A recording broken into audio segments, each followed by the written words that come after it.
Hello, welcome to another episode of Talking About Rock. I'm your host, Rob Edwards. You can catch all our shows wherever you get your podcasts, with new episodes every weekend. So you don't miss an episode, subscribe on our YouTube channel. Simply search YouTube for Talking About Rock. And check out our website, talkingaboutrock.com. In our search to bring you new rock interviews from around the globe, today we have for you a metal band from Rome, Italy, SCREAMACHINE. They're a driving heavy metal force whose sound is inspired by titans like Judas Priest, Metallica, Savatage, and Accept. Even if the guys from SCREAMACHINE are in love with the legendary 80s metal sound, they are not living in the past. Their aim is to deliver an aggressive and traditional heavy metal sound blended with modern production. They released their debut album in 2021. And in 2022, the talented shredder Edoardo Taddei, one of the youngest rising guitar heroes of current times, joined the band for the recording of the band's first EP, Borderline. The EP intended as a treat for fans while they waited for the new full-length album. Well, that wait will end on May 12th with the release of the new album, Church of the Scream. Coming up, we speak with bassist Francesco Bucci from SCREAMACHINE on Talking About Rock.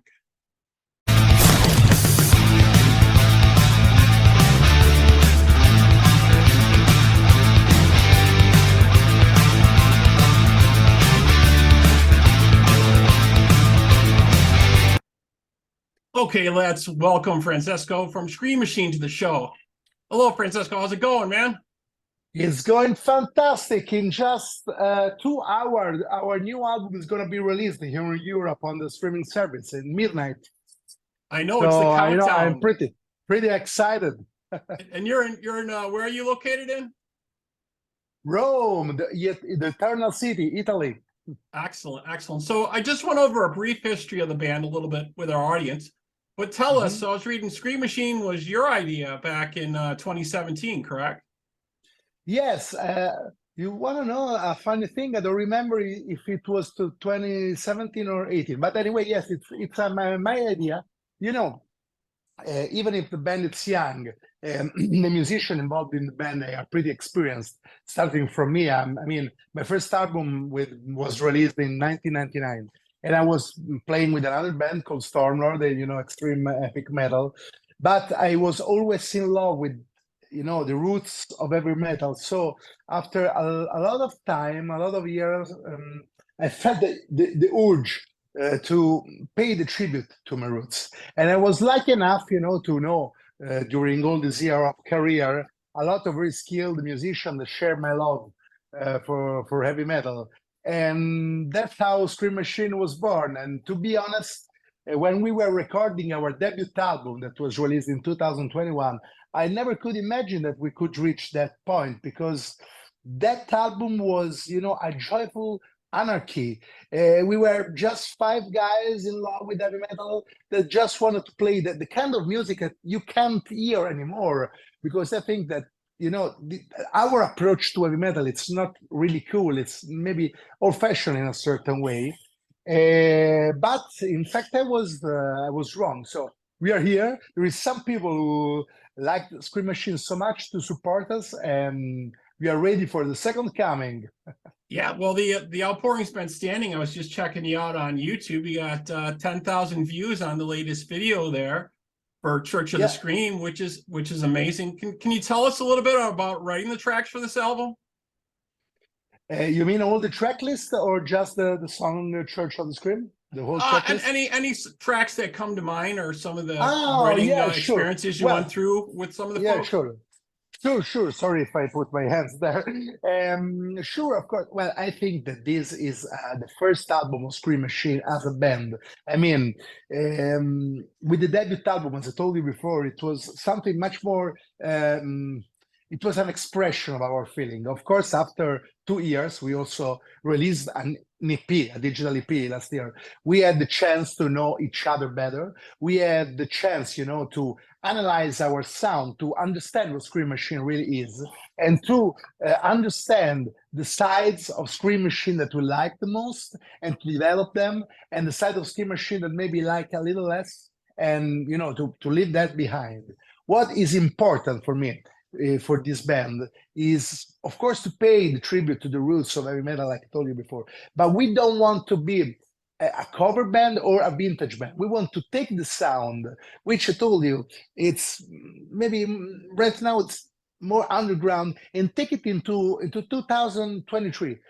It's very important for us to incorporate a modern production, a modern skill of playing, and also the songwriting. Of course, we are thinking about Iron Maiden, Judas Priest, early Metallica, Accept, Saxon, Savatage. I'm a huge fan of Savatage. But of course, it's played like it's played for the modern times. This is important. I think this is the most important thing in Scream Machine. And this album is the perfect expression, at least for now, what Scream Machine is. We also now are more sure, more confident about what the band is, so we were more brave. I don't want to say that we experiment, because experiment is not really the word for this album, Scream Machine, but we explorate much more the world of heavy metal, because talking about heavy metal, it's like talking about the rock. It means all and nothing. So maybe on this album, we're less focused on maybe just the Judas Priest approach, Accept approach. So, of course, there is that approach. It's strongly in our roots. But maybe on some track, for example, Church of the Scream, we play with more power, more violent, maybe near to thrash metal. On some other, like Flag of Damnation or Epic or Defeat, I show, for example, my love. We show our love for epic metal, even for pagan metal. In Night Asylum, there is a hard rock vibe, or even a vibe from 80s band like Dokken or stuff like that. While other songs, like, for example, The Crimson Legacy or Revenge Walker, are more, near to the Iron Maiden or classic Judas Priest sound. But what I'm telling you this name because, of course, we are a young band. But I tell you once again, it's not our intention to make to write a song like Judas Priest and like Maiden. These are all influences. It's part of our, emotional baggage. But what we want to deliver to the listen is 100% Scream Machine sound, loud, heavy metal music. And you added to that sound in 2021 by getting a new guitarist for the band. Can you tell us a little bit about him, how he helped shape the sound for you guys? Well, we have our own personal Jason Becker there. Edoardo, I think it's one of its kind. It's a guitar hero. I can think about any other terms to describe him. It's so talented, and his career is on the rise. He's just back now from a European tour with Master Boot Records, which is a very important band that makes a very strange genre. And he already played on his solo album with Jeff Loomis, and people like that. It's just 22, if I'm right. It's unbelievable the way this kid's playing. Long story short, after the debut album, our friend Alex Melev, one of the two guitar players, he's the leader also of a band called Caledon, and we are very close friends. But he told us that he wants to focus much more on his creature, on his band, on his creature, because he's the leader of Caledon. So we understood that, and we started to search for another guitar player. And Edoardo was already active in the Roman scene, and I see the first time him with a Yngwie Malmsteen tribute. I see this young guy, very young guy, just out of school, playing this stuff without any kind of without sweating, without sweating at all, just blasting through it. It was amazing. Paolo, our guitar player and also sound engineer, and also is a keyboard player. He played the keyboards on the first album of Edoardo. So he told me, why don't we ask Edoardo if he likes? And I was really surprised to understand that this young guy was also so much into the 80s. I'll tell you a funny story. After the first rehearsal with Edoardo, of course, I was really impressed the way he plays. But the things that impressed me the most was to see a 20-old boy that when we came out, Paolo was whistling the song Lady of Winter from Crimson Glory. I don't know why. And Edoardo say, are you whistling Crimson Glory? I would say, okay, this is our man. Right. It was all sewn up And right there when you could pick that out. And not only that, you've also added some guests on the new album as well. Can you tell us some of the yeah, folks that guests on here for you also? well, it's very important for me this question about guests because on our first album, on our debut album, it was filled with guests. Because of the nature of that album was the most honest album you will ever hear from an heavy metal band because it was made for us.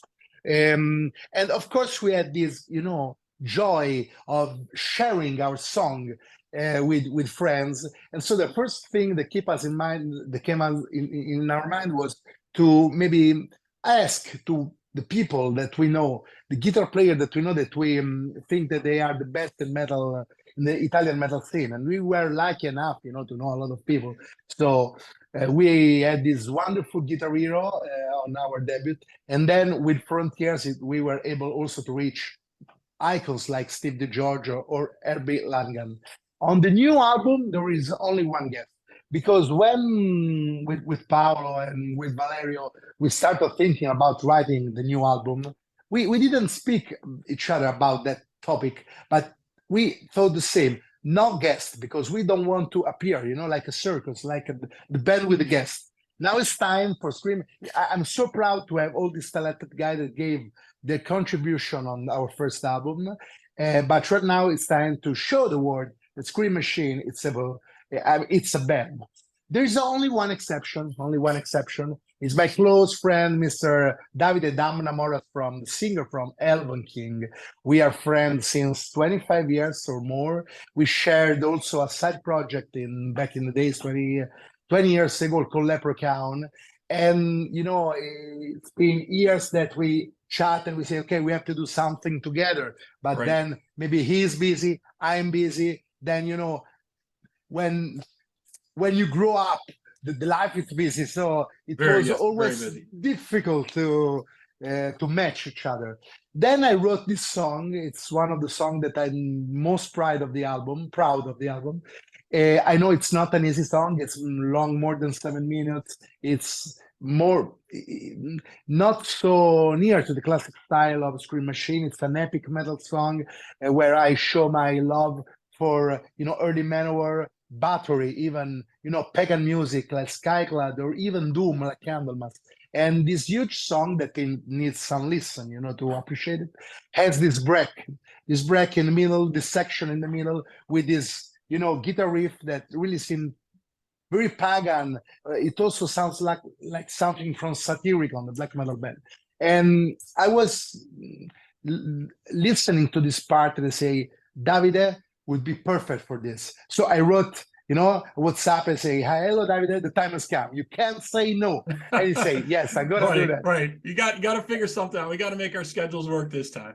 Yeah, and he was so kind. I want to thank him because this was happening in November. And in November, he was really busy recording the vocals for the new Elven King album, was released just last Friday. And I know very well, when you're recording the vocals, you're in the end of the process. So the deadline is here. But he was kind enough to find the time to make this guest appearance. And I want to thank him by heart. And he was so enthusiastic about the song.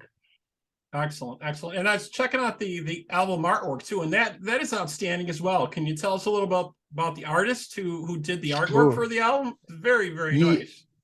There was a change since the debut album because this time I had in mind the topic of the album. So while the first cover was more, expressionist, this monster made of fire, not really defined, this time I had very well, in my mind, the idea of this Church of the Scream with the monster, we call it's our mascot. We call him the metal monster, of course, like our song. That, a kind of priest of metal on this altar made of guitar cabinet, teaching metal to the people.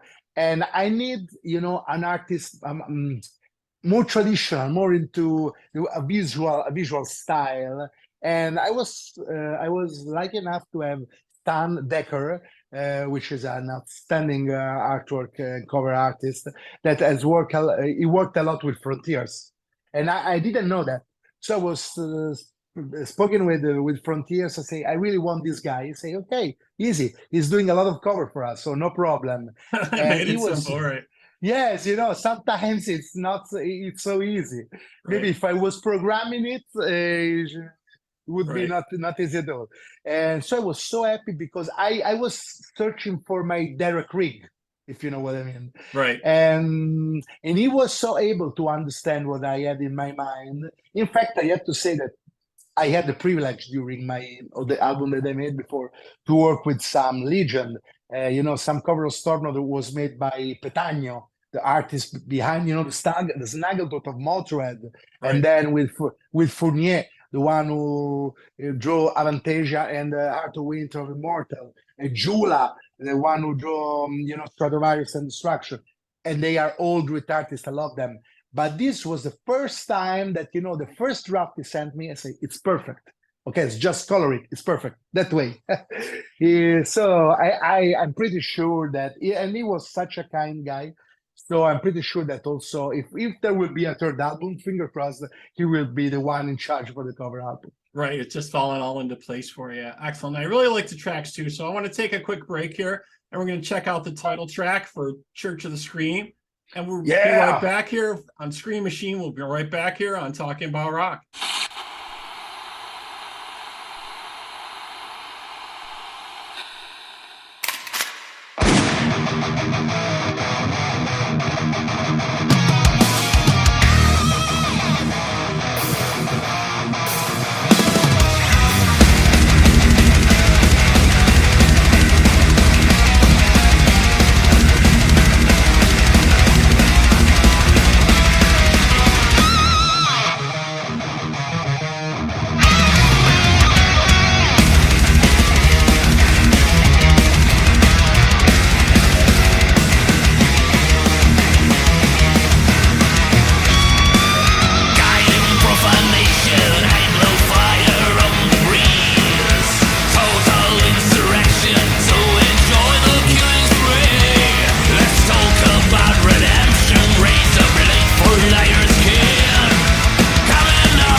Okay, we're back here on Talking About Rock. Just checked out the title track for Church of the Scream, which is out May 12th, which is tomorrow, depending on when you check out this video. But so what is next for Scream Machine? What's going on next? You guys got other plans coming up, or what's the plan of attack next? Well, when you play this kind of music, you want to jump on the stage and to play as loud as possible. So, of course, the answer is we want to play live as much as possible, even if the times are not so easy. Because right now you see also some huge band like Anthrax, for example, have can sell 2 tours, but we really want to tour as much to play some days as much as possible. So the first one will be in just a few weeks here in Rome. It will be our warm up with a band called Banexa, a very historical band, a metal band from Italy, one of the prime mover of the metal scene here in Italy. And then I think we will jump to September. Because during the summer they run the festival, and our album was released too late. I mean, not too late. It was the release that we shared with the label, but Right. we were not able to be booked. For the Right. The timing album. just wasn't right to get on The the time festival was circuits, right right. for the festival, because May it's an amazing month. So in September we will try to. We have an agency. We are working for some dates, in the country, and we hope also in Europe. Even if I see that the promoter right now are very scared because the expenses are high, and even Right. if we are a rock and roll band, we don't want nothing. We jump on a van, guitars. So just give us a bed, some beer, some booze. It will be Right. okay. Yeah. I But know that's we, the thing right now. Everything is so expensive for the touring, and that's because the big complaint. we can't lose money. So maybe Right. we at least the fuel. So Right. and the promoter are pretty scared. So let's hope. I think mainly it will depends also on how the album will be, the feelings about the album, the feedback about the album. So Well, if let's the hope for the streams on best. Spotify or any clue what's going on with 10,000 streams to start out with, that's pretty amazing. I was going to ask Let's you, what's the metal scene like where you are there? Is it seems like in Europe and all those countries over here, the really hard rock and metal scene is still really huge. Well, the metal scene in Europe is still huge, especially the genre you tell. In Italy, we have a very strong death metal and black metal scene, especially death metal.